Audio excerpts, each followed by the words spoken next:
కాంగ్రెస్ పాలనలో రంగారెడ్డి జిల్లాకు మహర్దశ రాబోతోందని, మహేశ్వరంలో న్యూయార్క్ను పోటీ పడేలా మరో నగరాన్ని నిర్మిస్తామని ముఖ్యమంత్రి రేవంత్ రెడ్డి ప్రకటించారు.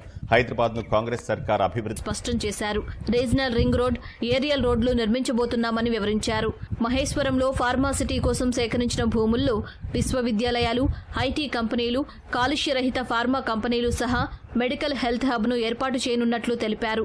ఇక్కడ న్యూయార్క్ ను తలదన్నే మరో నగరాన్ని నిర్మించేలా ప్రణాళికలు సిద్ధం చేసినట్లు సీఎం స్పష్టం చేశారు. హైదరాబాద్ నగరం ముఖ్యంగా సైబరాబాద్ అని ఏదైతే క్రియేట్ చేసిండ్రో అట్లాంటిది న్యూయార్క్ నగరంతో పోటీ పడే విధంగా మహేశ్వరంలో ఒక కొత్త నగరాన్ని నిర్మించాలని ఇవాళ మన ప్రభుత్వం నిర్ణయం తీసుకున్నది.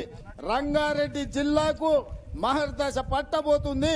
ప్రపంచానికి ఒక పర్యాటక క్షేత్రంగా మన రంగారెడ్డి జిల్లా మారబోతుంది.